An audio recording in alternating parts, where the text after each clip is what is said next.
Et puis nous essaierons de comprendre pourquoi nos lave-linges durent moins longtemps qu'avant. Un indice, tout est fait pour qu'on en rachète. Cela s'appelle l'obsolescence programmée.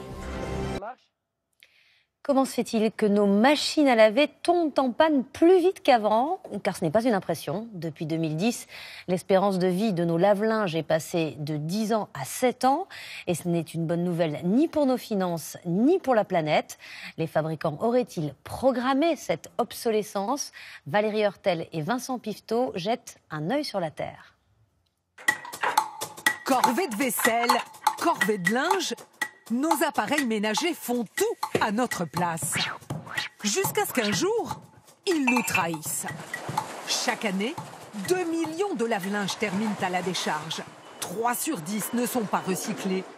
Quel impact sur la planète? Les fabricants pourraient-ils les faire durer plus longtemps? On a cherché à savoir. Un œil sur la Terre s'intéresse aux lave-linges qui ne tournent pas rond. La routine pour ce réparateur. Bonjour. Bonjour. Cette cliente se plaint de traces de rouille sur son linge. Et ce n'est pas tout. Alors, dites-moi tout. Alors, en fait, depuis un moment, elle faisait un drôle de bruit. Ah oui, en effet. Là, je soupçonne que les roulements de cet appareil ils sont fatigués, en fait. Des roulements morts. Coût de la réparation, 250 €. C'est plus cher que de racheter une machine neuve, donc c'est pas la peine. Pourquoi changer des roulements coûte aussi cher? On a posé la question à cette entreprise de réparation. Pour y accéder, il faut pouvoir démonter la cuve. Mais sur certains modèles, c'est impossible. Alors, les roulements, ils sont situés autour de l'axe ici. Sur cette machine, par exemple, la cuve a été sertie à la colle. Donc ça, c'est soudé. Ah ouais, ça c'est impossible d'ouvrir.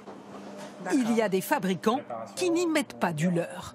C'est compliqué de savoir si le fabricant a volontairement fait en sorte que le produit ne soit pas réparable ou s'il a voulu réduire ses coûts de production.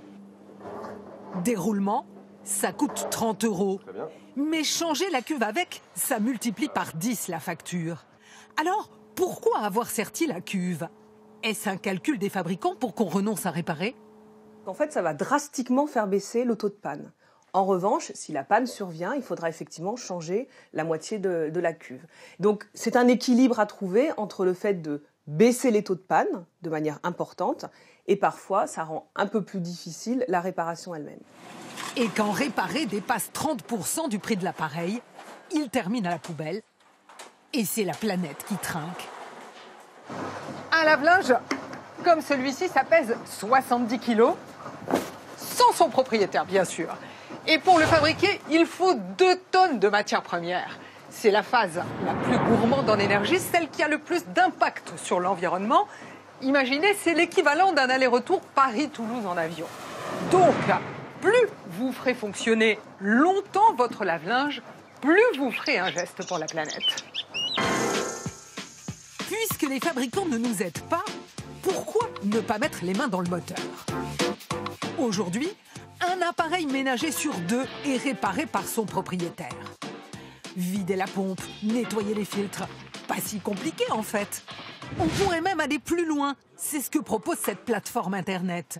Pour nous aider à réparer, à faire des diagnostics, elle met en ligne des tutos. Que faire lorsque votre lave-vaisselle fait disjoncter? Elle organise aussi des ateliers. Ce jour-là, apprendre à changer une résistance. Non, il ne faut pas le mettre à l'envers, parce qu'après tu vas avoir des problèmes pour remettre ta connexion ici. Je ne sais pas combien ça coûterait par un technicien, mais franchement, c'est très simple de faire. Donc, Combien ça coûterait par un technicien? Une résistance entre 150 et 200 €. Sur ce site, on peut aussi acheter des pièces détachées. Un combat pour les obtenir. Là encore, les fabricants mettent des obstacles. Les fabricants verrouillent vraiment les circuits de vente et nous, on doit se fournir chez des intermédiaires, ce qui du coup allonge nos délais de disponibilité de pièces et augmente les prix. Quel est leur intérêt? L'intérêt, c'est qu'ils privilégient les réseaux de réparateurs agréés et leur service aussi, leur service après-vente. En 2021, un indice de réparabilité devrait voir le jour basé sur plusieurs critères. La disponibilité des pièces détachées, leur coût, la facilité de démontage. Est-ce que ça peut avoir une influence sur le consommateur? Cette mesure, elle est très bonne pour faire changer le comportement des consommateurs. Mais c'est vrai que vu qu'elle ne sera appliquée qu'au niveau de la France, il n'est pas certain que ça suffise à faire changer les comportements des fabricants. Pour ça, il faudrait que ce soit au niveau européen. Cet indice devrait pousser les constructeurs à s'engager davantage dans la réparation. Mais un lave-linge en panne, ce n'est pas toujours la faute du fabricant. 6 pannes sur 10 sont dues à un mauvais entretien. Le consommateur a lui aussi une carte à jouer.